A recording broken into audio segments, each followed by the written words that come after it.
I liked Jibei's video so much the other day when we watched the classic WoW video. Jibei also has a retail WoW video from 3 months ago that I've never seen. So he's a completely new player trying retail. I loved his take about classic. I'm super curious on his take about retail. He seems like a really positive dude. So I don't know if he like, yeah, I'm just curious. Like from someone who's never played, my opinion is probably there's a lot going on in retail. It's kind of just throwing you in there and it's a lot to take in. So I'm curious from an actual new player what they think. So let's check it out, Jibei. Let's check it out. Person on earth who found himself coming to WoW the way I did. A couple of months ago, I tried something new when I decided to play through the famously great RTS Warcraft 3 for the very first time here on my YouTube channel. Even though I grew up as a pretty massive fan of the moving little guys around on a map genre, and even though I had spent years as a professional YouTuber making hundreds of videos about MOBA games birthed entirely from this classic, I had never played it before myself. It was a funny quirk about my gaming history that I thought, hey, that might make for a fun video. Let's go try out Warcraft. Turns out, this is one of the greatest games of all time. Wow, why did it take so long for me to play it? It is a masterpiece. Not only did Warcraft 3 hold up surprisingly well in terms of its gameplay, art direction, and atmosphere to a point that I had to play through all of it, this game also told one of the most engrossing stories I had ever experienced. I felt like I was reading a Tolkien novel and got completely hooked on the Warcraft universe. Wow. So naturally, when I realized there is a whole world of Warcraft out there waiting for me, I figured that's got to be the next thing I play, because if there's one— Bro, I am kind of sold on this whole Warcraft 3 playthrough thing. I haven't played either, but like after hearing that, it's like, sheesh. I just thought it was like a normal campaign. Like most people play Warcraft 3 with PvP online, and the campaign just kind of was like a tutorial to get you into like the online gameplay. So I was like, why would I play like a tutorial? If I played Warcraft 3, I'd actually play the game. Like, I didn't think the campaign was like so darn good. So I guess I didn't know. Thing I like more than moving little guys around on maps, it's MMORPGs, but WoW is somehow another game I have gone 20 years without playing. This time it's not my fault though. My parents' computer was nowhere near good enough for me to run WoW back when I was a kid, so I have spent the past 2 decades playing RuneScape instead. That all changes today. In this video, I'm going to be diving into the Warcraft universe for the very first time. Again, we're going to be playing through WoW, exploring the land of Azeroth with a freedom I've never experienced. And I'm super excited about this because this isn't going to be just another new player tries WoW video like I'm sure plenty others have made on YouTube. I actually have a cool perspective here that I don't think anyone else has experienced. Having just finished beating Warcraft 3 and falling in love with it, I am someone who is eager to dive in and explore Azeroth more while also having no idea what to expect with WoW. I'm like a kid from 2003 who just beat the Frozen Throne only to fall into a coma for 20 years, waking up— Okay, so now I can see why all the comments were like, bruh, you should have played Classic if you just came from Warcraft 3. Bruh, what are you doing on retail? Because that's why he made the Classic one that we watched already. So I'm watching these in like reverse order. I should watch the Warcraft 3 one next. But I'm still really curious on his retail take. Now, hearing there's a whole MMO built on my favorite video game universe, and considering Blizzard have been developing WoW for a full 2 decades at this point, this game must be the best it's ever been, right?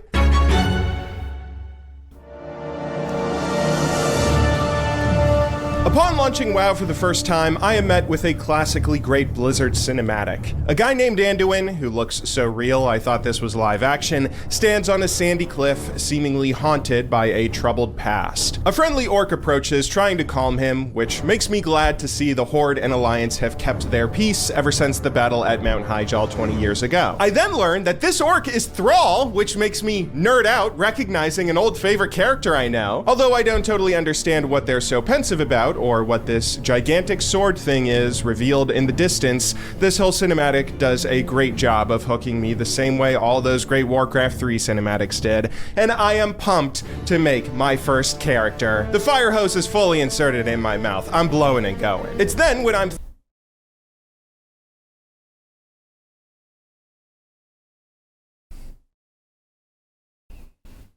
thrust into character creation, where I've— Thrust? Jibei, what are we— Find myself 90% thrilled and 10% horrified at what's laid out before me. I'm thrilled at seeing all of the options I have available. Not only are all the old races I know, like trolls, dwarves, orcs, and blood elves, featured as playable factions, but there's a ton of other playable races too. I could be the joke panda guy I got from that tower defense bonus mission, or I could be a dragon, or a furry for some reason. The only downside I'm seeing, and the reason I am 10% horrified, is because they made the Draenei not ugly? When this monstrosity was featured as an auxiliary race in the Frozen Throne, I was over the moon. This is such an ugly creature, I couldn't help but love him. So why did they turn him into just another boring human? Wait, is that what Draenei's look like in Warcraft 3? Like that? I never knew that. Is that actually, they changed them completely? Oh, what? Oh, they're kind of, he's at broken, it's kind of different. That's fallen. I see, it's a little different. I couldn't help but love him, so why did they turn him into just another boring humanoid? This is ridiculous! Either way, I try to get over it and think hard on character selection before I settle on playing a human warrior. I'm sure this is a pretty boring choice, but I figured that I would do well as a warrior, considering I always liked playing bruisers and melee champions most in League of Legends. Makes sense, and I thought yeah. that picking the human race might allow me to most easily follow up on some of the characters and storylines I loved engaging with so much back in Warcraft 3. After naming my character, I am then thrust into WoW's version. He keeps saying thrust and it's throwing me off.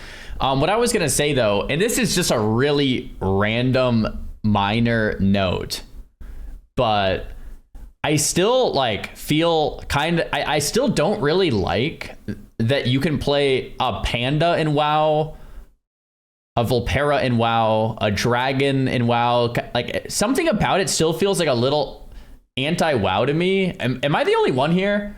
I might be the only one here. This might be a weird take, but it still just feels kind of weird. Like Warcraft, like Vulpera, like it's kind of like a weird minor kind of side note, but I thought it was worth mentioning. It's like, all right. Of Tutorial Island, and we are off on our adventure. It all begins on a ship where I'm sailing alongside Alliance soldiers in search of a lost expedition who recently went missing while exploring an uncharted island. After crash. Okay, funny enough, I'm actually interested in what's to come next because I haven't made a brand new level 1 retail character and been through this at all before. I don't think. So I actually don't know this storyline, like when you crash and I think I've seen like some clips of it here and there, but I've actually never done it.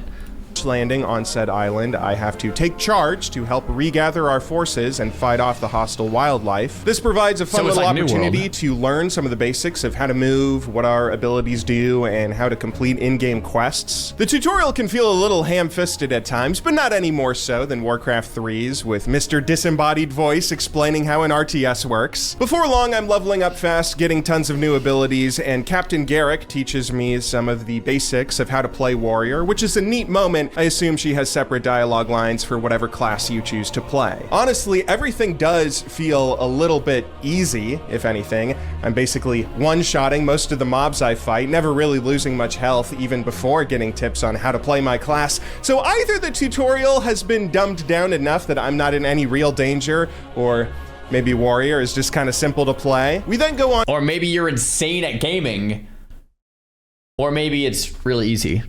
To learn the Lost Expedition is led by Captain Garrick's son, hence her eagerness to rescue them. We eventually find her son captured by a tribe of ogres who we fight off, saving him. We're then rewarded with a cutscene where Garrick's son explains that the ogres are using necromancy to raise a dragon from the dead to wreak havoc. It's our job to stop them, so I go about power farming quests to begin leveling more, searching the island to see what's available. Eventually, I help my troop infiltrate the ogre encampment to unlock the pathway to their shaman boss performing said necromancy, which is where the tutorial leads to a big finale where we queue up for a dungeon to defeat him. Going into this instance, dude, that was just like so much, like wow, all right. With my NPC allies, I was feeling pretty confident since I had breezed through almost all of this tutorial without ever really feeling like I was in danger. Combat was easy enough that I just dove headfirst into the dungeon, guns a-blazing, ready to defeat the ogre boss. However, I got a little little too overconfident, and upon reaching the final room, in the midst of my spamming,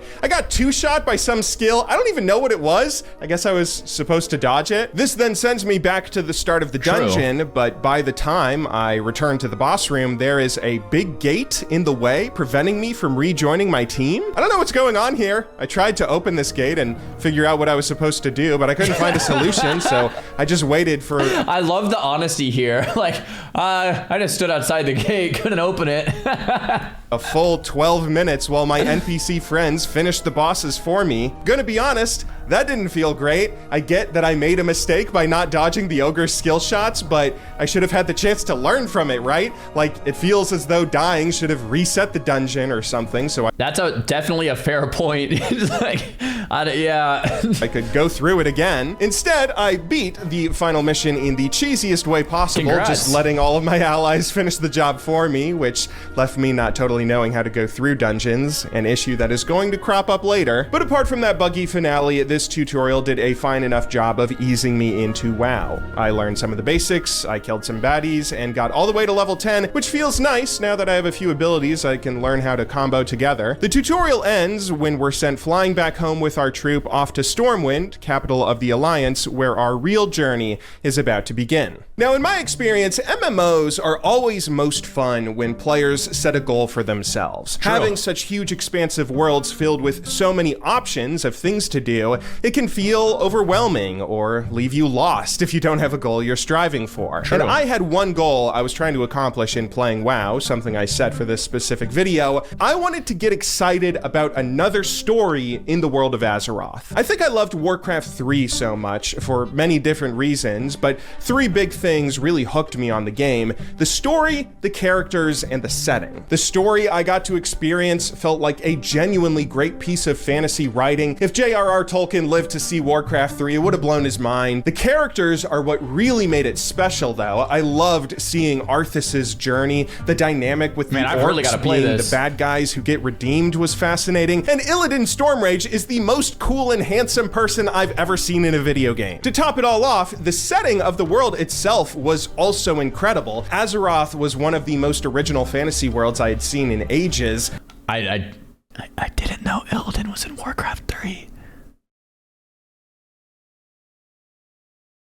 It felt like the universe was its own character in many ways, leaving me eager to explore and learn more. And since Blizzard, of course, never made a Warcraft 4, World of Warcraft must be the place where everyone got to continue the great stories of this universe. This is clearly where I'm meant to go if I want to explore Azeroth and find whatever is told next, hence my goal. I will say I realize that playing WoW for the sake of story is a bit of a weird thing to do in today's day and age. Even though I had never played WoW before, I know what people say there's about a clip it, I right? know. The game doesn't begin until you reach max level. You're supposed to play for the end game raids or the PvP content or whatever. And I don't doubt that the people who say that are right. I am sure that there is fantastic end game content that Blizzard have made, but I think that something people often forget about MMOs is that nobody ever starts playing an MMO because it has great endgame content. If that were true, we'd all be playing Blade and Soul, since that PvP was so damn good. Nobody would have ever played Dofus. I swear, it took like 5 years of grinding for you to reach max level in that game. No, what gets people to start playing an MMO is a much more simple act of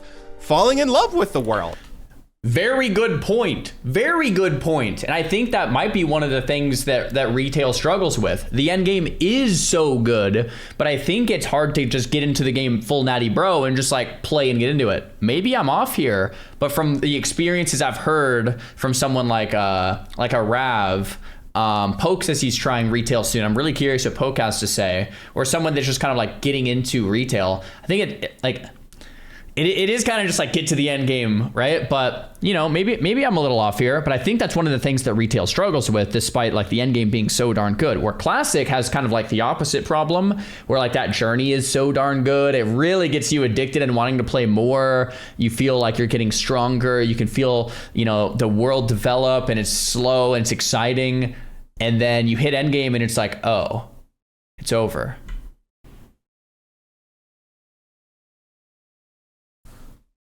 getting lost in exploration, the story, the characters and quests. We might strive for the endgame content eventually, but it all begins with that childlike sense of wonder of getting lost in a fantastical land. Whatever the case, that is my goal. I want to get excited about whatever new stories WoW has to offer. And honestly, it shouldn't be that hard considering I am already obsessed with the world. Blizzard has a very low bar to clear for me, but no need to delay any further. Let's go ahead and hit the ground running. Let's check it out. Entering Stormwind for the first time, the quest chain from the tutorial continued, teaching me some more basic mechanics, like how to set my Hearthstone to an inn so I can blue pill recall there whenever I want. I was also thrown into the world of specializations, which is a very big, exciting system, but one that I thought maybe I'm supposed to learn it later, since there's this option to auto-do whatever it thinks is best for me. I then go get a mount, which kind of surprises me. Mounts typically make traveling the world a lot faster, which is nice as a convenience, but normally that comes after you've explored and leveled quite a bit on foot first, right? I don't know why I'm given access to this griffin at just level 10, but it doesn't seem like it can fly, and thank goodness for that. That would make traveling around areas way too easy. Speaking of areas, holy heck, a lot has been added to the game since 2003. Back in Warcraft 3, the only land I knew existed was Kalimdor, the Eastern Kingdoms, and Northrend. So why are there so many other islands, and how did Thrall sail in a straight line due west from the Eastern Kingdoms to Kalimdor without bumping into one of these other places? That seems like a bit of an oversight. True. Suddenly, I'm interrupted by a message from a strange man named Rathian telling me I need to go do a quest on the Dragon Isles, which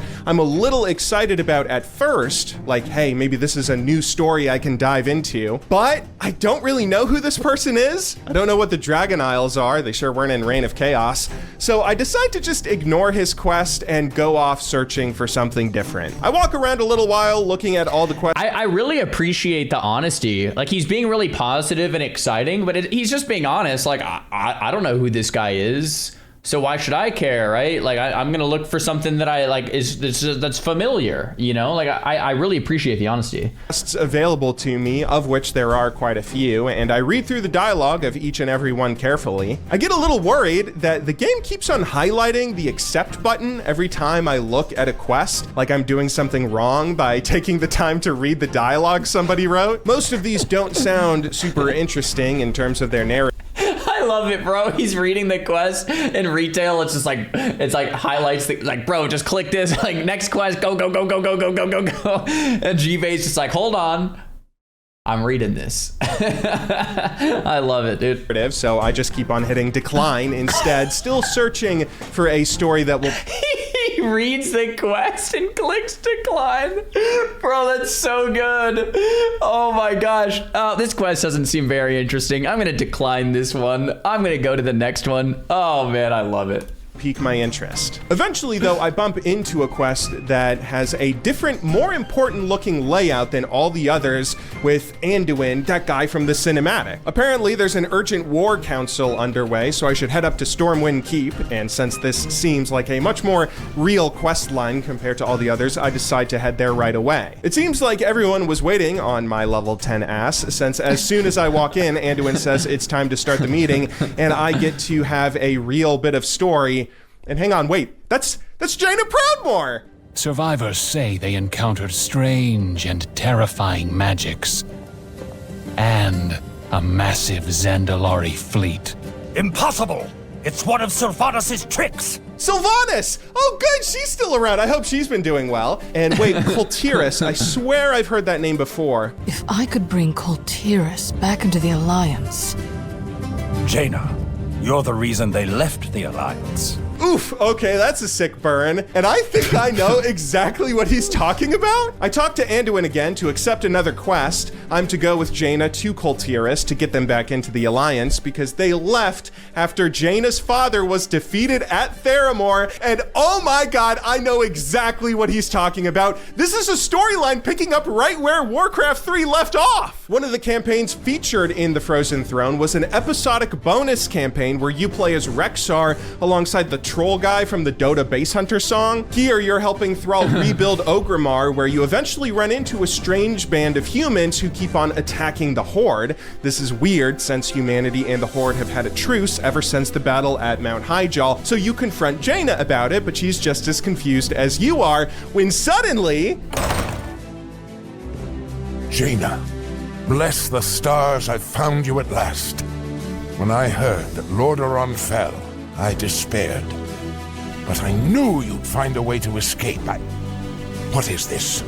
An ogre? Jaina's dad is behind it all. He's from some separate land called Kul Tiras, and seeing as he didn't get the message that we just ended racism, he's trying to wipe the orcs off the face of the planet. You then sneak away, and with Jaina's blessing, manage to rally Horde races to a massive assault on Theramore, where you eventually kill Jaina's dad, ending the campaign with victory. That was one of the last things that you got to see in Warcraft 3, though. You don't know what happens next, but now— Holy crap, spoilers, boys. Spoilers. I didn't know any of this. Oh my goodness. I do. I get to see a direct continuation of the story, which is so What cool the heck? that Blizzard are following up on it over 20 years later. So I go down to the dock to meet up with Jaina, where we set sail for Kul Tiras. As we take to the seas, we're treated to a cutscene where Jaina has a nightmare vision of her father playing with her as a child one moment before calling her a murderer the next. I am so pumped watching. Wait a minute. This is... What are the chances that he randomly is running around Stormwind and finds the exact quest where he left off? G-Bay, did you do some research and pick the right quest? He got lucky? Like, bro, what are the chances he actually... Like, that's gotta be incredibly very low, right? He legit read all of them? Yeah, but to even be in the right city, in the right zone, I mean, true, he did read all of them until he found this, but still, the WoW world is pretty big. This because I know exactly what's going on, and don't worry, Jaina, or should I call you Arthas, because you did nothing wrong. We then land in Kul Tiras, where the locals meet Jaina and myself, as we are then dragged to see her mother. Oh boy, another surprise parent. As Jaina begs for forgiveness and asks Kul Tiras for aid, this other lady gets mad and seemingly helps convince Jaina's mom that she should be put to death, maybe?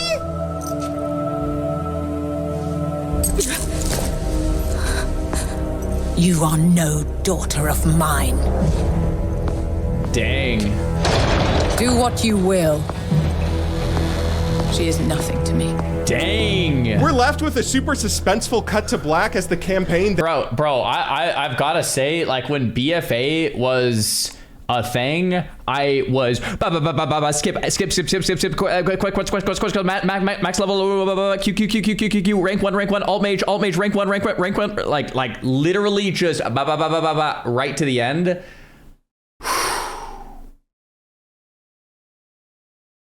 You were locked in. I was a different kind of locked in. I was PvP brained in BFA, queuing up and smoking the ladders. I was not paying attention to these cutscenes. All right, Mr. Great Story. Yeah, definitely seems like it.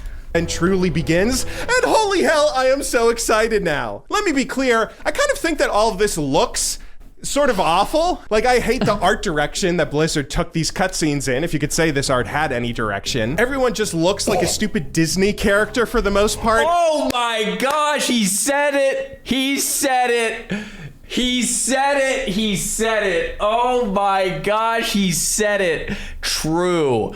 Okay, I think I want to be respectful to the Blizzard artists. Look, it's good art. It's just not Warcrafty. It's been said. I think even a lot of people at Blizzard would agree with this. If you're at Blizzard watching, I think you guys would even agree with this. Like, look, it's good art, but the art direction isn't Warcraft anymore. I think it's probably too far gone. At this point, I don't think you ever like steer the ship back. But I do think that was a pretty massive mistake, leaving the Warcraft universe art and moving into this direction. I agree, Shibe. I agree. You have an Ursula ripoff over here being quite obviously evil, while Jaina went from a badass mage character model in Warcraft 3 to literally looking like Adele Dazeem from Frozen. The in-game cutscene... I like this guy. Yeah, this guy has some great takes. That's a thumbs up right there. Yeah, that's a thumbs up. These aren't much better either. Everyone just looks like a badly animated sim. I guarantee you, Lil Simsy could make a more dramatic cutscene if you're really insistent on animating this in The Sims 4 Blizzard. But you know what? I don't even care. This is exactly what I was asking for. Following up on old storylines from Warcraft 3 where I get to explore the lands and history that hooked me on this wonderful universe in the first place, I will ignore each and every fault, Blizzard. Just give me more of your beautiful world. Things cool off pretty quickly as we then awake in a prison with Jaina nowhere to be found. Instead, our cellmate is this Flynn character who is working for a client who's hired him to break us out of here. He's a bit of a cheeky Captain Jack Sparrow ripoff type person. Come on, hit me. Oh! Oh, you brute! God! God! Help! Oh! I didn't laugh, but I can appreciate the attempt at trying to make a new likable NPC. We managed to break out of this prison that's apparently owned by that Ursula person from the previous cinematic, Lady Priscilla Ashvane and her Ashvane Trading Company. During our escape, Flynn discovers some kind of extra powerful gunpowder before leading us to freedom through the sewers. Emerging from underground, we're greeted by a big scary thing that... It's kind of like the start of Oblivion, like a little bit. Eats some guy, good enough reason as ever to flee further, meeting up with our rendezvous on the shoreline. Here we are introduced to Talia, Flynn's partner in crime, who sails us back to the main city of Wayrest. Talia mentions Jaina a couple of times, recognizing me as her companion from before, and I'm getting excited because now I'm thinking maybe we're gonna go on some big quest to save her, but instead we get a little tour around Wayrest.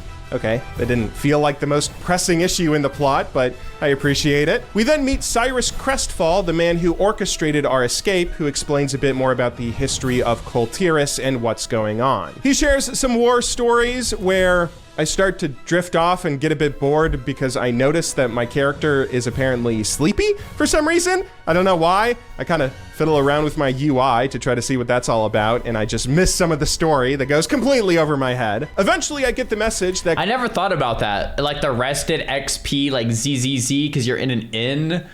From a new player, you might be like, why am I sleeping? I didn't really think about that. Kul Tiras is ruled by a number of different major houses, which have splintered since we smorked Jaina's dad. Her mother, Catherine Proudmoore, was left to rule ever since, but has become a bit corrupted by certain advisors like Ashvane. It then falls on us to reunite each house so that Kul Tiras can stand proud once more and rejoin the Alliance. In other words, this is very similar to the Greater Corund houses found in Zaya on RuneScape. I have gone through this kind of story once before. I sure as hell can do it again. Step 1 looks to be the most satisfying step, as we're meant to take down this Priscilla Ashvane character and maybe make Catherine see that she is obviously evil. Just look at her character model. Our new friends seem to believe she's doing something nefarious with that gunpowder we discovered earlier in her prison, so it's our job to figure out what scheming is going on and bring evidence to Catherine. We then travel to meet up with one of Cyrus's old buddies near the Ashvane Foundry and take some quests, which lead us to discover that Ashvane is apparently using child slaves? Come on, Blizzard, I got the message. She's the evil bad guy. You modeled her after a Disney villain. She does not need to be any more cartoonishly evil. We help free some of those urchin workers as well as the townsfolk she's also captured, taking out some guards and learning more about this gunpowder. As I go around doing all these quests, I get to see a bit more narrative dumped on me with these company messages that are broadcast by Ashvane herself. And I gotta say, I really like this little dialogue system. Why is this not in the game more? One of the things that I think made Warcraft 3's story so compelling was that you had these little dialogue boxes with character portraits showcasing individual conversations as they ping-ponged back and forth. Especially when you have a game with limited graphical capabilities, a really great bit of writing can save everything and still pull players into the narrative, so why not let them experience the dialogue one sentence at a time like it's a real movie that lets you fill all these story beats with little jokes or emotional moments. It brings you into the narrative like no other system and makes the conversations feel so real. And I'm also realizing that's the system RuneScape uses. I think that might be why I like the storytelling in RuneScape so much as well. Come on, Blizzard, if Jagex can do it, why can't you? Most of the conversations I've seen in these quests have been given to me through either the boring little speech bubbles or literal walls of text. This just diminishes your great story stories and world building. Anyway, after a while, we take some more of that gun. I'm gonna be honest, I haven't been much of a story guy, so that's not something I've ever really thought about, but like I think that's a good point. Like that's a completely fair point from the story Pav. I have to think about that one a bit more, but I'm glad he pointed that out. Powder stuff before meeting up with our old buddy Flynn. He then leads us to a little trading hub where we can study it further, learning it's something called Azerite, which I can gather from context is going to be the magical MacGuffin driving a lot of the plot, but that's fine. Soon after, Flynn sees a smuggling ship that he's sure is carrying a bit of Azerite. I am then convinced by him to stow away so we can figure out where ashvane is sending it, but not before I am subjected to a few more jokes from Mr. Comedy Relief over here. Oh no, I think my barrel has pee in it. Nope, never mind. It's ale. We're good. I don't know. I feel Nice, like the Flynn. jokes are trying a little bit too hard, but whatever. It's fine. Our vessel sets sail, but doesn't stay out Nice. to sea long, as our navigator is soon tempted to sail us right into a group of jagged rocks while passing by some sirens. This means a few more quests of gathering up the crew, fighting off the sirens, and helping Flynn break free from one particularly charming lady. After we sober him up, we get back on track, heading to the nearby pirate town of Freehold. There we infiltrate a gang of pirates to try and figure out where the Azerite is going, only to get Flynn beat up when some old friends of his discover what he's doing, as they're apparently in league with ashvane. Talia then shows up to save the two of us before we get our heads kicked in and just flies us to the next location to continue the quest chain. All in all, I'm gonna be honest, the story has felt a little bit like a whirlwind at this point, and I'm becoming less engaged with each following step. Like, Priscilla Ashvane is just an uninteresting character. She's just evil, obviously. That's her only defining trait,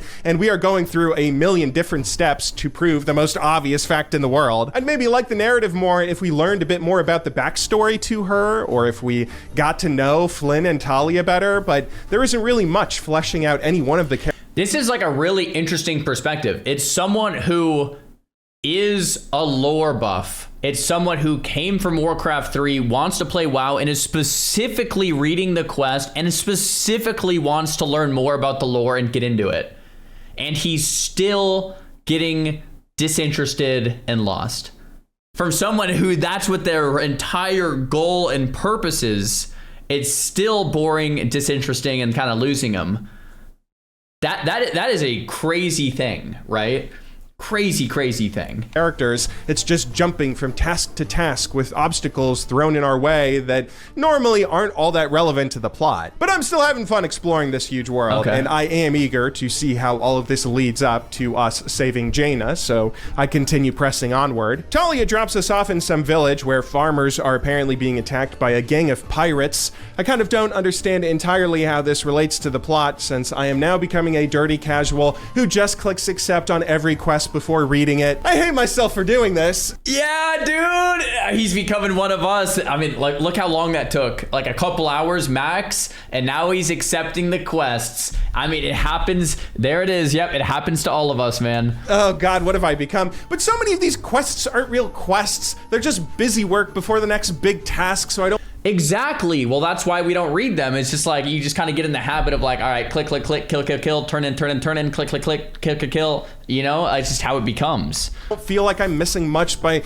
skipping the dialogue that explains why I have to go slay 10 pirates. After helping recruit farmers to a militia to fight back against these pirates, it seems as though ashvane has hired these invaders and supplied them with Azerite to go attack these friendly Kultiran towns. I don't really understand yet what her plan is or why she's being so obviously evil, but we're about to get there. We get a few fun set pieces as we fight the pirates off, eventually stealing some Azerite to drive them away for good, which I guess is also proof that ashvane was working with them. And upon taking the Azerite back to Belarus, it's time for the reveal of Priscilla's motivations and a big confrontation. A pirate fleet struck the gate with overwhelming force. Pirates? The Plague Wars can't even protect us from pirates anymore! For shame! Catherine Proudmoore has spent her life doing what's best for Kultiras. But it has not been enough. My dear friend Priscilla and I have discussed this. I believe that what is best for Kultiras is that I step down as Lord Admiral. I will shoulder this heavy burden. I can only hope I will be a worthy successor. Lady Ashvane has been my rock since those first dark days when we both lost our husbands. Now she will be the kingdom's rock. Now she is a liar! Spicy. So, this was your play all along. Despicable. What is the meaning of this, girl? Lady Priscilla Ashvane, you are under arrest for trafficking, conspiring with pirates, and high treason against the Admiralty of Kul Tiras. Dang, okay. And we have evidence. Your company made the weapons that destroyed Dalen's Gate, using this. It's called Azerite. Azerite. That's what we were collecting. And the Alliance and Horde are already at war over it. You hired the pirate fleet, armed them to the teeth, and set them upon your own countrymen. And I almost... Priscilla, how could you betray the kingdom? How could you betray me? You're too weak to rule, Catherine. Your family has always been too weak. Dang, okay. The Proudmoore legacy of failure dies with you! Sheesh! Oh. Yeah, I never saw Suddenly, any of this. Ashvane throws out a few smoke bombs, but me and my amigos manage to communicate and take out all the distractions, as well as most of her guards. This is followed up with a big chase sequence through the city, as it looks like I am finally about to bring the bad guy to justice, when all of a sudden... It's over. There's nowhere left to run. Insolent brat! This is far from over. The classic. What? Are you serious? Come on, that's how the villain gets away? By yeeting herself off a bridge? There's no way she survived that. Why are we acting like that's the most normal thing in the world? Talia says she's gonna send a search party after Ashvane while we go back and see Catherine. Upon conversing with her for the first time since the intro, Catherine apologizes to me for how she greeted. Okay, so someone in the chat kind of said what I think a lot of us are thinking. You said, do people really play this game and expect to be wowed by the story? Like, yeah, let's be honest. How many of us got into WoW because like the story and the lore? I think G-Bay might be kind of unique here. A lot of us were more compelled by the world and the friendships we made along the way, and like, oh, a lot of people did. Okay, so maybe I'm not the only one, or maybe G-Bay's not the only one, rather. But what I was gonna say is, WoW is not a single player playthrough game. It's not a story-based single player playthrough game as much as it is an online persistent world. The story kind of, I suppose, is the backbone of that, but maybe we're being a little harsh on the criticisms, I guess is what I'm trying to say. It's not a Warcraft 3 campaign story mode, it's an MMO. They're different genres. So like, I think it's a fair thing to point out. But yeah, no, I do appreciate G-Bay's criticisms here of like, story's a little, you know. Our envoy's arrival into the city, and I'm ready for some big moment where we finally get to see Jaina's release and return to the main plot. But then... I can review the evidence against House Ashvane with you there. Certainly. And your name is? Talia, Mum. Talia, of course. Our young ward from across the sea. Has it already been so long? You've grown into a valiant young woman, Talia. Your father would be proud. That's it? Are you serious? So, is Jaina about to be executed or what? Okay, I gotta be honest, man. This quest line or chapter or whatever, it kind of feels frustrating. I was left a little bit disappointed by the end here. Keep in mind, I've said this a few times, G-Bay went in with the expectation of, this is a very low bar. I'm yearning for more of this story. I already love it. I'm interested in learning more. You don't have to impress me much. I'm in. That was the expectation going into this.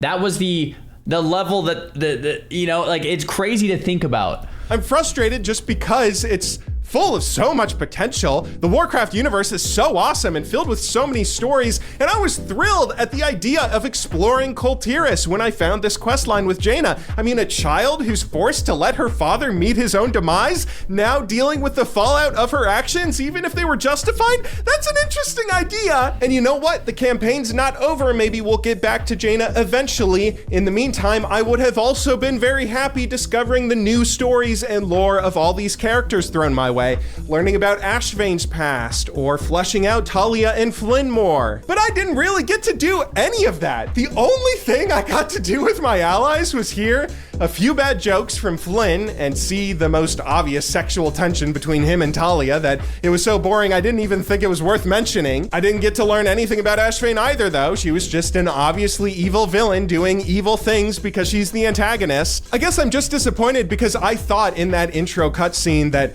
oh yeah, I'm gonna hit my goal of finding a new exciting story in Azeroth, no problem. But now, I don't know. I feel much more frustrated than excited at how little the plot has progressed. Not to mention, to top it all off, I have to go spam side quests if I even want to continue the campaign because it won't let me go further until I reach level 20. So I go back to Cyrus and accept the first quest that's there, only to find out I have to travel to this big island in the middle of nowhere. Wait, they can't expect me to swim there on my own, can they? But I'm not seeing any fast travel. Oh god, apparently if I swim out there on my own, I get fatigued and die?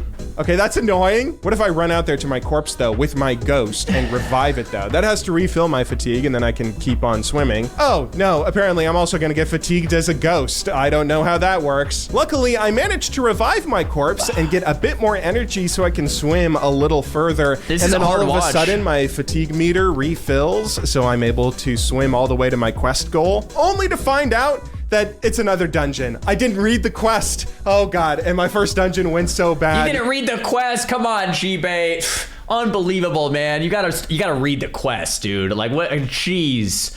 You can't just accept quests. There's no way I'm gonna be able to do this right. I try to solo it to see if that's possible, but yeah, that is not something I'm gonna be able to do. I then remember Blizzard has some sort of looking for group queue that everyone always complains about on the internet as being too casual.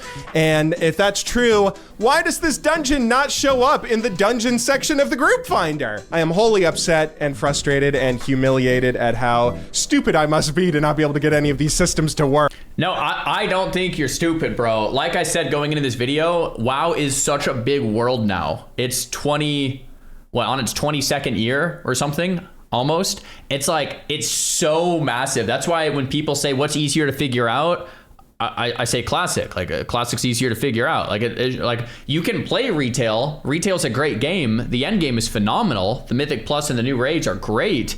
But like, to get there it's another beast, bro. So I return to Belarus defeated, but find a few simpler quests to pick up and hit level 20. I'm actually pretty sad at this point in my playthrough. I just wanted to have fun in Azeroth with a new story, and it feels like I'm further than ever from reaching that goal. But luckily, unbeknownst to me at the time, my playthrough is about to turn a corner. Okay, cool. Let's see it. A new story, here we go. Having just solved House Ashvane's problem and hit level 20, we have two new developments. Firstly, we are now able to return to Cyrus and Talia, who give us our next task, heading to the region of Drustvar to help out House Wayrest. Secondly, our mount can now fly, which is neat, and it makes travel easy, but wow, it is so easy now for me to bypass so much of Azeroth as I go around exploring. I am not sure how I feel about that. We just watched the Bellular video yesterday about how flying makes you miss a lot of the beauty in Midnight because the zones are so well done and you can fly right away. It's kind of like the exact conversation here. Like, flying is cool eventually. Oh, in my perfect world, I probably would have no flying in WoW at all. But like, you know, for argument's sake, say like flying eventually is unlocked. It would probably be like after the campaign where it would make a lot of sense, where you have to like traverse on foot and kind of get a lay of the land and then fly, right? Once you do it. As I'm sailing on a ferry to reach the Drustvar town of Fallhaven, I am told that the region I'm entering is one that's a little bit spooky. Apparently the people there are very superstitious, believing in curses and plagues, which has driven away many former inhabitants. And this immediately excites me because it is already more interesting than obviously evil antagonists doing child slavery. When we land at Drustvar, I use my flying mount to go ahead to the next quest marker, getting ready to hop into more fetch quests like I've seen, when all of a sudden I discover my next quest contact is apparently frozen. There's some big effigy thing in the center of town that's casting a spell freezing all of the townsfolk, and the main task for this little chapter of the story seems to be figuring out how to destroy it.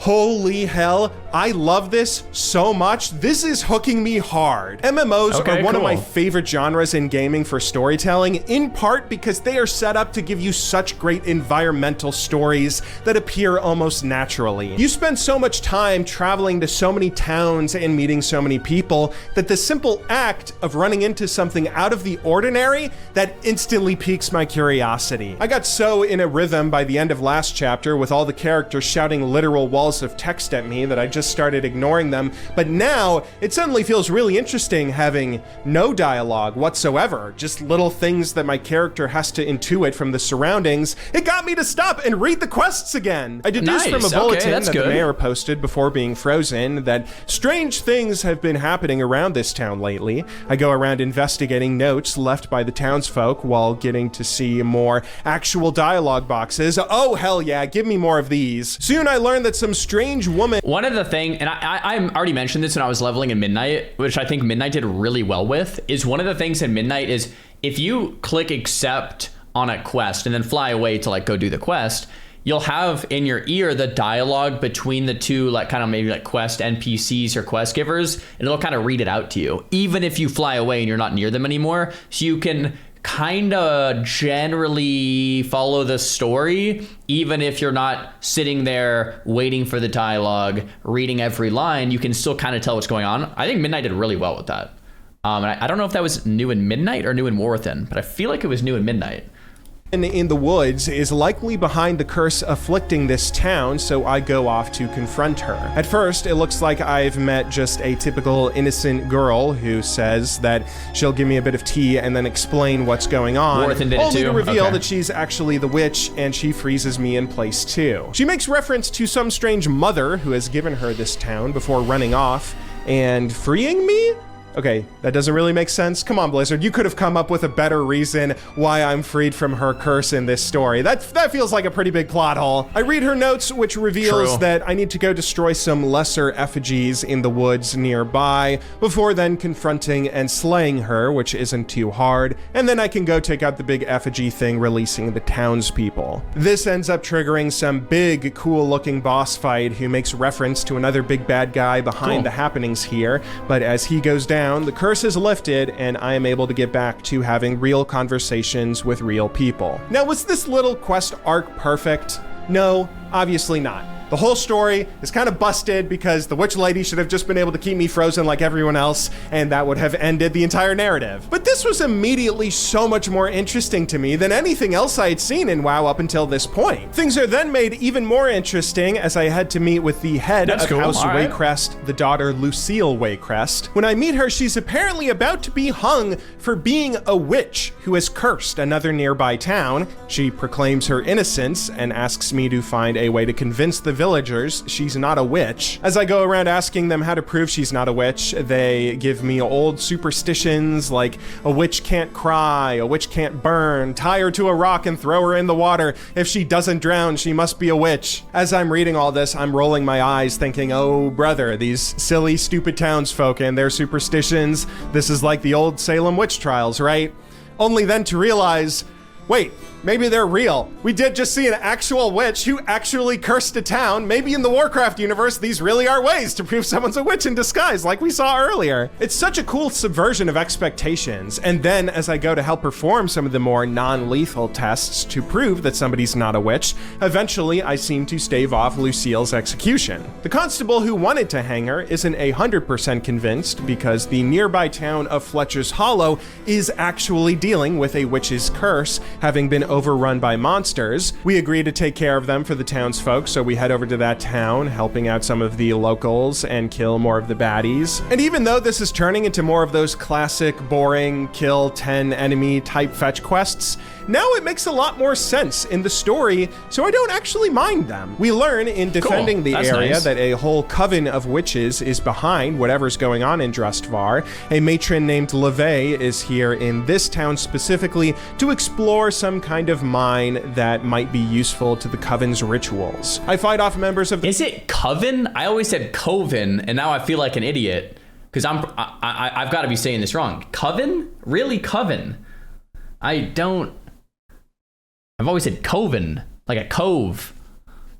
Okay, yeah, I say a lot of things wrong, so it's, yeah. Coven okay. Before discovering a way to possess one of their own big monster guys, heading into the mine to explore further and confront the boss. As I defeat the matron, she again says that the Coven will triumph and Kul Tiras will fall, hinting that the story isn't done. How do you say oven? Oven.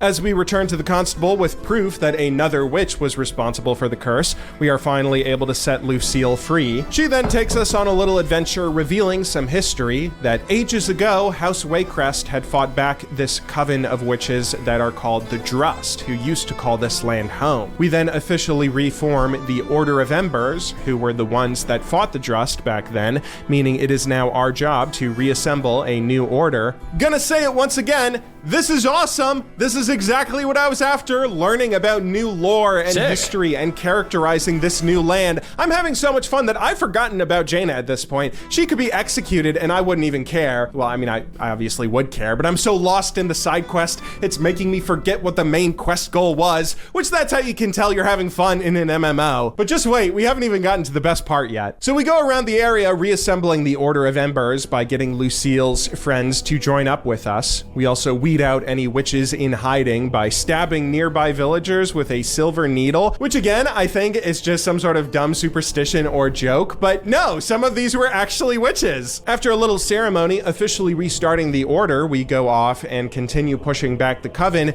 attempting to find the mother of all the witches who is apparently commanding them. And I should say at this point, I am loving the main campaign so much that I am kind of intentionally ignoring any side quests I run into. I learned by now that you can tell the difference between a main story campaign quest and one of the side quests by the kind of background that the text is on when you accept one. You can also see it in your sidebar. And by now I've seen that most of the side quests are the more boring ones where I'm just told to go and kill 10 spiders because the spiders have overrun the town or whatever. That makes sense. You know, if it's optional content, I'm sure Blizzard doesn't want to invest a bunch of time making a great story because a bunch of players might just not even experience it, and that would be wasted time, right? But that does have the added side effect of me choosing to ignore almost all of the side quests. It seems like leveling up makes all the other enemies I face scale to my level, so there's no need for me to care about questing for—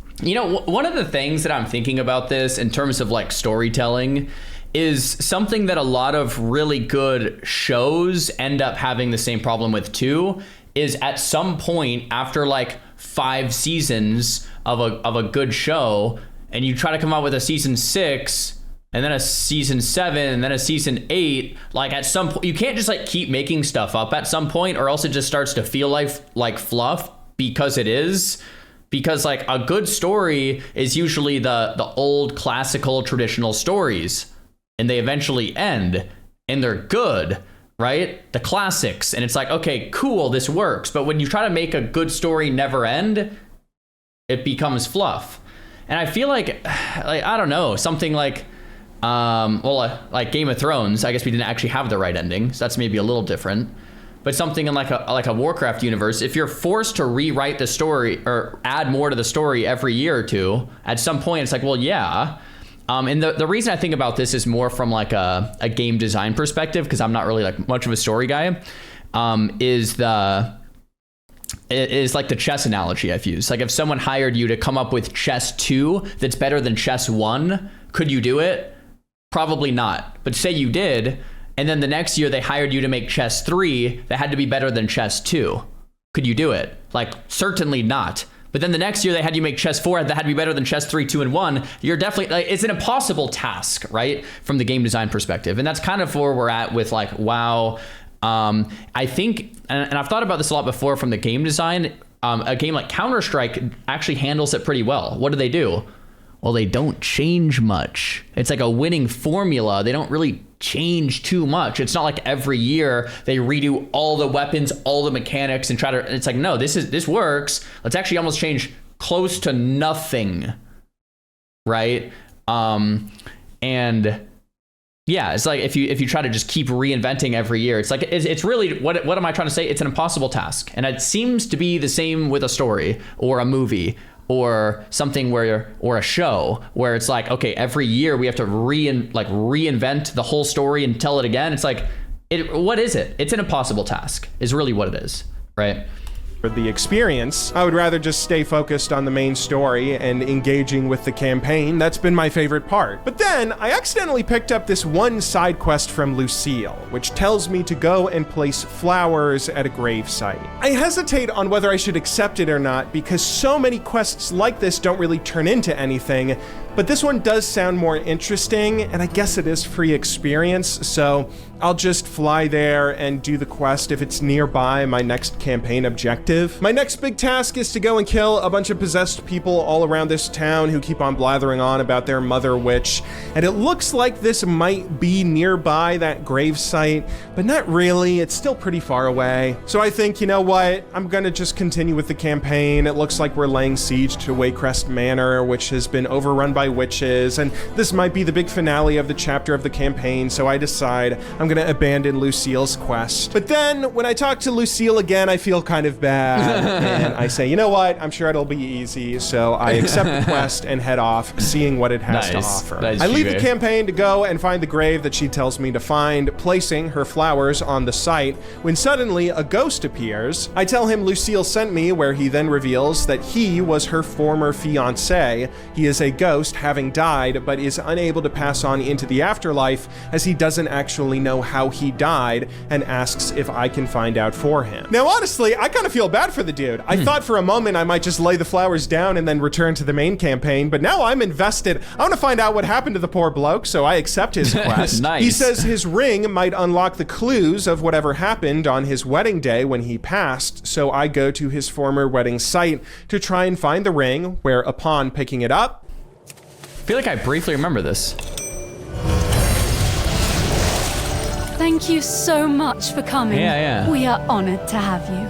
I am transported back in time to his and Lucille's wedding. Alexander, still alive for the moment, is worried that Lucille's father is late to the ceremony, so we are sent off to find him in the nearby home. As we look around, we can hear that he's arguing with Lucy's mother about whether this marriage is a good idea, as apparently Alexander doesn't come from any kind of noble family like the Wayrests. Her father reminds Lucy's mom that their daughter is just following her heart the same way that they did when they got married. When I find them in their bedroom, we then learn that the Lord is only late because he lost his speech for the wedding, which we help him find so everything can commence. The two of us then make our way to the ceremony where we get to sit and watch, and that's when it happens. It is my honor to wed these two in the presence of the land, the sky, and the sea. Alexander, have you prepared the... Wait, what was that? Nothing personal, kid. Alexander! No! Oh no, he hit him with the nothing personal, kid. Sheesh. God, what a terrible way to die. Alexander has been killed, and while Lucille and her father are fine, her mother is nowhere to be seen. Lord Arthur asks us to find her, so we head back into the house to search, only when we hear... Here is your money, outlaw. Take it before anyone sees you. Always a pleasure doing business with you, lady. Seems we have a visitor. Greetings. Idiot! there can be no witnesses. Don't worry. I'll get rid of this pest. I can't. You had better.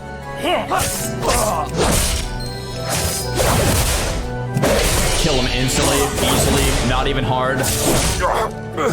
Lady Wayrest is a powerful enemy. Nice. You will regret seeing this.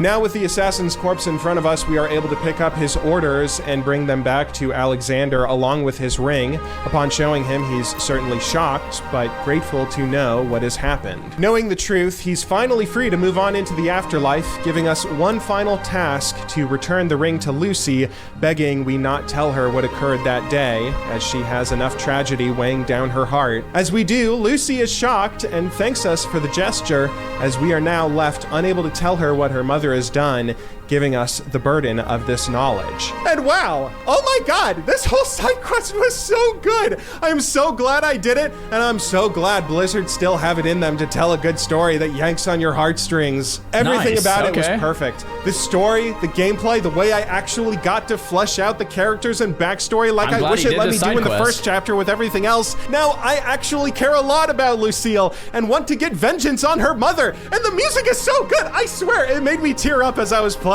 Cool. This is exactly what I wanted when I started playing WoW. This quest is so beautiful. The only thing that pains me is that we weren't able to bring Lady Wayrest to justice. But little do I know, that is what's coming right around the corner. As I continue the main campaign, we keep pressing back against the Coven of Witches, making our way to Wayrest Manor. And as we approach, we see... That's far enough. Mother? Is that you? I'm so glad you could join us, my dear.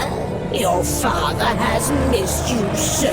Sheesh. Oh my god. That's why they all kept on calling her mother. All of the witches and servants. It was right in front of my eyes the whole time. How did I miss it? It looks like we can get revenge after all. We take down our poor ally who's been possessed before giving chase up to Wayrest Manor. I am so happy to see that in our sidebar it's telling us our next quest is to slay Lady Wayrest, tying a nice clean bow on this whole adventure, and then...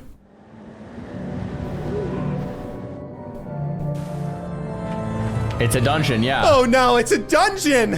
Why? Why is the finale to this wonderful quest line, the ending, such a big part of the story? Why is it a part of a dungeon? I mean, is that bad? Like, the finale of a lot of the stories are like raids, dungeons. It's an MMO. It's not a single player game. Is it that bad? I don't know. I have failed at every dungeon I've tried in this game, and I can't even figure out how to use the stupid looking for group thingy, but I can't let Lady Wayrest get away with it. What am I gonna do? When I entered Wayrest Manor for the first time, I had these NPC allies with me, so I thought maybe I could do the dungeon with them, at least for the first run to get through. Oh, this is why Blizzard added like story mode raids. It's for the G-Bays. This is why Blizzard added follower dungeons. It's for the G-Bays. You could just do the story and listen to the story. Follower dungeon, keep going through the story. Story mode raid, keep going through the story. Boom. Okay. Nice, Blizzard. Okay, I got it now. Makes sense. The quest, and then everything after that would have to be with a group of other players. But no, they run off into the corner and despawn. They aren't actually gonna fight with me. But I don't even care. I try to solo this at level 28 since I can't let Lady Wayrest win. Alexander must be avenged. My attempts at soloing the dungeon do not go as planned. I die basically every time I try to fight a mob, although sometimes I take one down with me first, and seeing as I respawn while they don't, for a little while I just try to run through the dungeon moving forward forward one mob and one death at a time. But then I realized that the final boss, Lady Wayrest, is not going to be something I can solo, even if I had the patience to keep going through this for hours on end. So I'm at a loss. What do? I gotta find a way to make it through this dungeon, because the story finally got me to care enough to a point that I'm gonna figure this out. In every other MMO I've played, I would have just chosen to grind some levels and get better so I could get more powerful and then come back to solo the dungeon for real. But since in WoW, all enemies apparently scale to my level, I assume that wouldn't actually work. What's the point of leveling in this game again? I then think maybe I should sit outside the dungeon and just wait to see someone else about to go in and do it, and maybe a person would let me join their party. But I only ever see one other player sitting around in the area, and since I am a true gamer, I am way too nervous for the social interaction of speaking to them. This seems like my only option though, since Wayrest Manor is also not showing up on the dungeon group finder thing, but I am determined to beat this. Why is it not on the group finder for him? Like, what?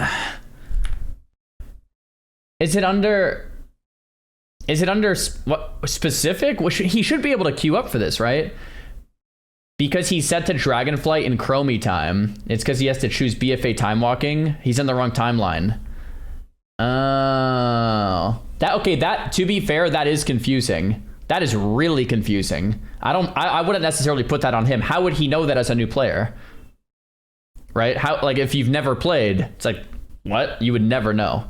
Up on the dungeon group finder thing, but I am determined to beat this. I refuse to give up. After a bit of Googling, I learned that other players have also had this problem and are also quite frustrated at having such an important story moment locked behind a group experience. Apparently there is a way to fix this. The reason the dungeon finder isn't showing the dungeons I'm running into is because it's only showing groups for the latest expansion. This whole quest line is from an older expansion, the Battle for Azeroth, and if I want to queue into the group finder for these dungeons, I have to go and change my timeline at someone called Chromie. Right. This seems kind of ridiculous to me. Like, why didn't I get automatically set into this timeline when I started this campaign? Or why was this campaign available if I was in the wrong timeline? This is the kind of stuff I think about when I have the discussion with chat, and it's like, oh, are new players gonna have an easier time picking up classic or retail? And for me, I'm like, obviously classic. Like, retail is really good in its own ways, but man, is it going to be tough to pick up. Like, how would you know any of this, right? So I mean, if you're Blizzard, I think, yeah, trying to figure out how to, I mean, the world is just so big. It's a hard task too, but like trying to get the new player onboarding experience just like playable, you know?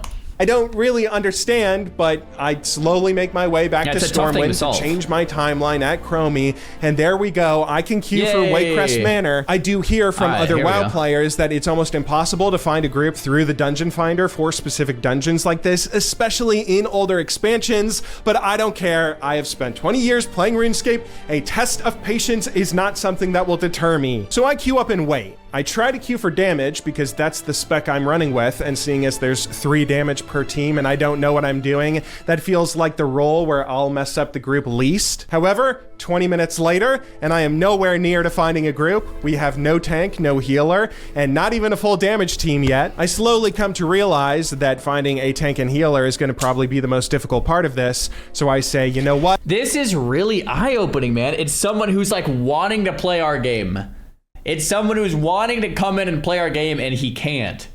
He's trying. Like, this is embarrassing. It's sad. It's like, oh gosh. Obviously, he's doing it, maybe you could say, in the wrong way, but he doesn't know he's doing it in the wrong way.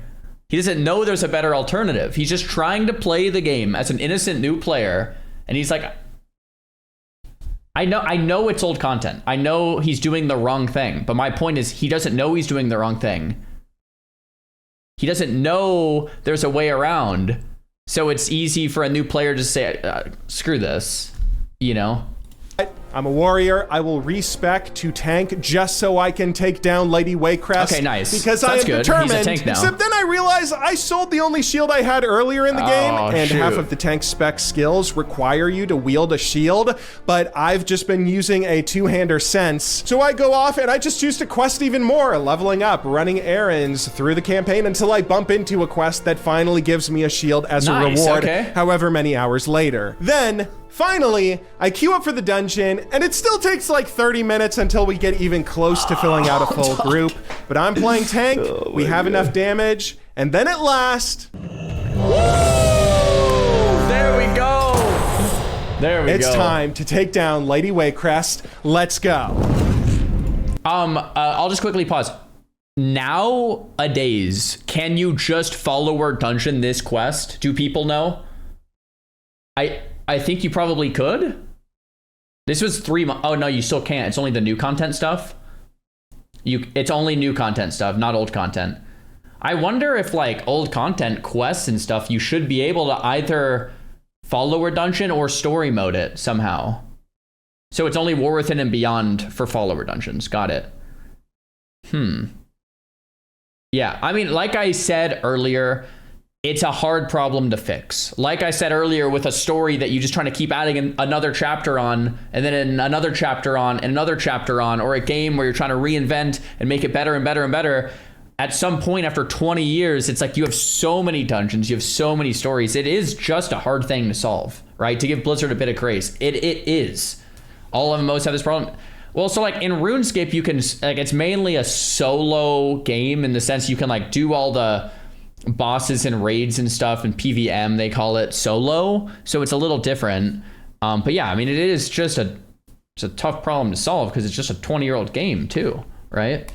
I'm then teleported to the start of Wayrest Manor, and we begin making our way through the dungeon. Thankfully, I'm not the only noob in our group, and although maybe that doesn't spell anything good for our chances of finishing this, I feel a bit of camaraderie. I have no clue what I'm doing, so I follow the party leader and just mash my ability bar, trying to keep aggro from everything since I'm the tank. This guy seems to know what he's doing, so we just follow him, do whatever he says, and he seems to be making a beeline for one of the bosses. Somebody tells us that we have to get this boss to stand in the fire for extra damage. A pretty simple mechanic, and seeing as I'm the tank, I work to do exactly that. We take him down. Nice. And then... oh no, our party leader left, and he was the healer. Oh gosh, maybe he was just trying to get some drop from that boss, and now we're down to 4 players. Now I'm really nervous. I don't want to wait another hour to find a new group. I want to finish this out and defeat Lady Wayrest, so I do the only thing I know how to do as a warrior. I go forward, and I mash my ability bar. No healer. Let's go. Nice. I'm making it work.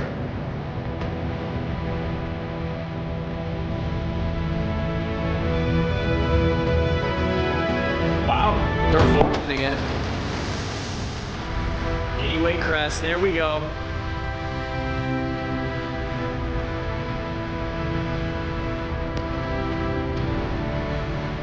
This place is a maze, by the way, kinda. Okay, here we go.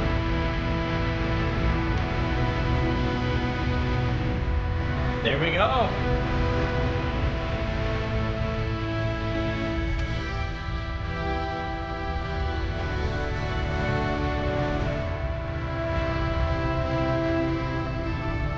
Four mana, by the way. Can they do this? He hit the Hellstone. It's so epic.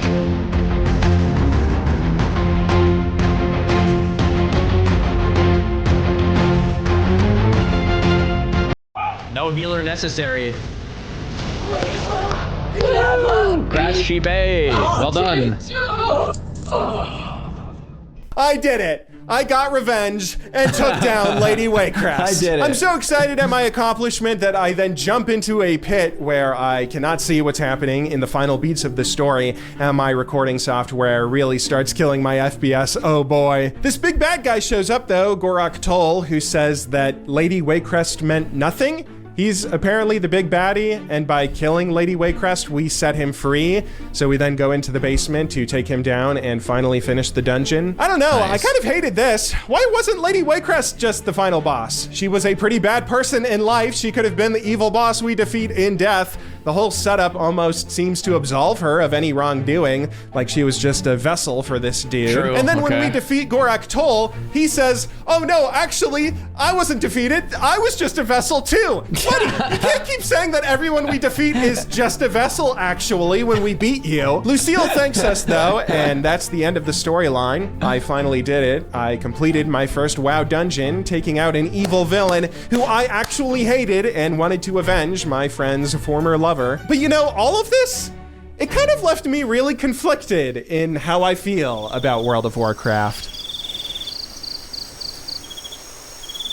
Conclusions. All right, here we go.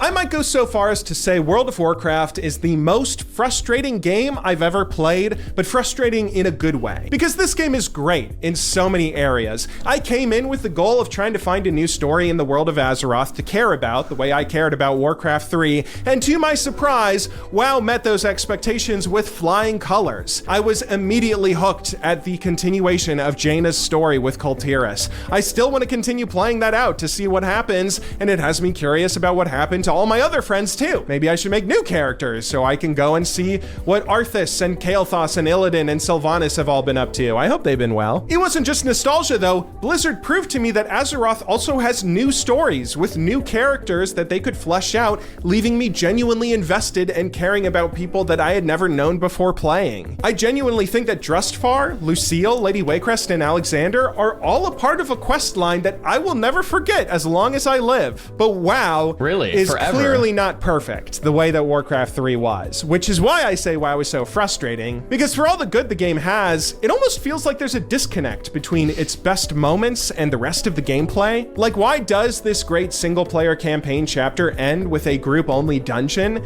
The way that this played out, it felt like a cacophony of skills and actions that... I don't know if I, understand his criticism there. Like, that's kind of how WoW has done it. Like, the raids are the final conclusion to the story, or the dungeons for, these mini stories. It's an MMO. I wonder why he has such a problem with that. Since then, they've added, story mode and follower, but I don't really see that as an issue.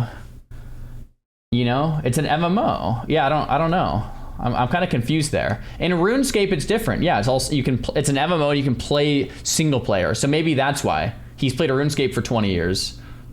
Made it hard for me to focus on the narrative. I was a little more zeroed in on the gameplay. The story of finding a group, having a guy leave, finishing out the dungeon with no healer, and helping out the other players on my team was the real story that I remember from my first dungeon. I didn't really get to experience whatever the narrative was. It just felt like an odd choice. I kind of think WoW would benefit from having a story mode for dungeons, like how RuneScape has the story mode for its endgame raid, the Theater of Blood. That at least lets players not only experience a little solo narrative in going through the raid for the first time, but it also has the added benefit of teaching new players the raid's mechanics. I would have appreciated something similar here, so I didn't need to sit in the dungeon finder for an hour before finishing out the story's arc. It also felt like there was a disconnect in how the narrative ping-ponged between these super dramatic cutscenes that felt like massive plot developments, only to slow the story to a snail's pace and send me on 40 fetch quests about way less interesting, less exciting people that the game didn't even try to make me care about. I had so much fun in WoW because of Drustvar, really, but if I had only gone through the Ashvane arc, I might have felt a lot more negatively. I should also mention that as a new player, there were a lot of systems that just confused me in ways that I don't think Blizzard intended, not just with Chromie not auto-setting my campaign timeline or the other issues with the dungeon finder. The fact that talents have this auto-select option, you know what that tells me as a new player, Blizzard? That tells me that this system is too complicated for a dumb new player like myself, so I should just set up your automated system and forget about it for the most part. But that just means I never go in and actually read my talents myself or figure out even what they do. At least I shouldn't really bother doing that until maybe I reach the end game. Dude, I guess I would do that if he puts the clip of Sidu losing to Botar Fabio here. I mean, that's brutal, man. Sorry, Bean. Sorry, Snuts. That's crazy to put that moment in there. I was trying to strategize for PvP. I also eventually unlocked an option to auto-cast my abilities. Like there was this button that appeared at one point where instead of manually choosing my abilities in combat, I could just spam that one key over and over and it would rotate through my skills for me. That's even worse. I tried that just to see if it would work, and the fact that it did really blew me away. If I had used this, I wouldn't have ever needed to learn any of my skills. There were other gameplay issues too, like getting a mount at level 10 meant I never had to travel Azeroth on foot. Getting a flying mount at level 20 meant I hardly had to spend any time on the ground. I get that these are meant to be quality of life things for new players, but come on, Blizzard. This is all just teaching me to skip through so much of the game and not bother learning any of it. Why do you want me to not play your game? I don't want to sound like a hater though. I genuinely had fun playing through this experience. I think I'm going to keep on playing WoW for at least a bit longer. Maybe I should try to max out so I can get into PvP, or maybe I should try Classic and see the differences between retail and the old version. Then again, I think my wife and daughter have probably suffered enough neglect with me beating all of Warcraft 3 for last video and then getting into WoW for this one, all for work. But anyway, if you're listening to my voice now, that means you made it all the way to the end of this video, and I appreciate you giving me your time today. I hope you felt like it was enjoyable. If you would like to see more from me, consider subscribing or leaving a comment letting me know what else you would like to see on my channel. Now that I'm on a bit of an MMO kick, that I'm thinking maybe I'm gonna go play some RuneScape next. Sailing comes out the day after I'm recording this, so maybe I could do a video on that if for some more that won't piss off all the World of Warcraft fans who just joined the channel. But either way, whenever we meet again, thank you very much once more for watching this video. I will see you all in the next one, but until then, good luck in solo queue and have a wonderful day. Another great upload, bro. Insta thumbs up. I think we thumbs it up a while ago. I'm sure all the comments are saying go play Classic. This guy's an idiot reading quest dialogues and declining them. No, it's not an idiot. It's hilarious. You really need to play WoW. Wait, no, not that one. Yeah. This is like someone watching Game of Thrones 1 and 2, then skipping to 7, 8. Thumbs up for G-Bay to start playing WoW Classic. Absolute strategy of modern WoW that you stumbled in the PFA first. Other people mentioned we basically jumped from Warcraft 3 to Warcraft 12. Right, like, this is not Olin Forest.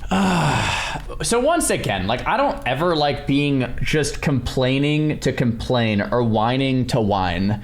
It's really easy to whine. It's a lot harder to come up with a solution. And like I said throughout this video, clearly there is a problem onboarding new players to retail. It's confusing. It is a lot to do, whatever. Like, we all agree there. I think Blizzard agrees there. So, but what's the solution? Like, the Chromie solution is what they came up with, but it's just even more confusing. Scaling with the world, Chromie, timelines, it's just even more confusing. So what do you do? What do you do for a new player that wants to check out WoW? But like right now, it is, like, let's be honest, it's tough. It's tough for a new player to come into retail, right? So Classic Plus, yeah. But that's a different. I'm saying if you wanted to improve retail's new player onboarding experience, where you just get new players excited, they can actually just play the game, what would you do? Now, I'm not saying like a new game or Classic Plus. I'm saying for retail. This video is outdated. I mean, it's 3 months old, right? Obviously, this is War Within, not Midnight. So in Midnight, there is some improvements to follower dungeons, but only War Within forward. So it's still, yeah, like older content. You still can't follow dungeon story mode stuff, right? That's only newer stuff. I would get a haircut. That's what you do. Okay.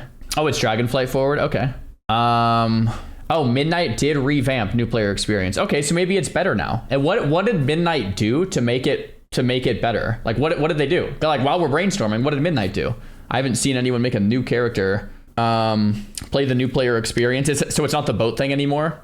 It's not better. They drop you right into Dragonflight now. I thought that's how it was for a while. They added a new story mode. That's good. Belgular's video on it. Go play Classic.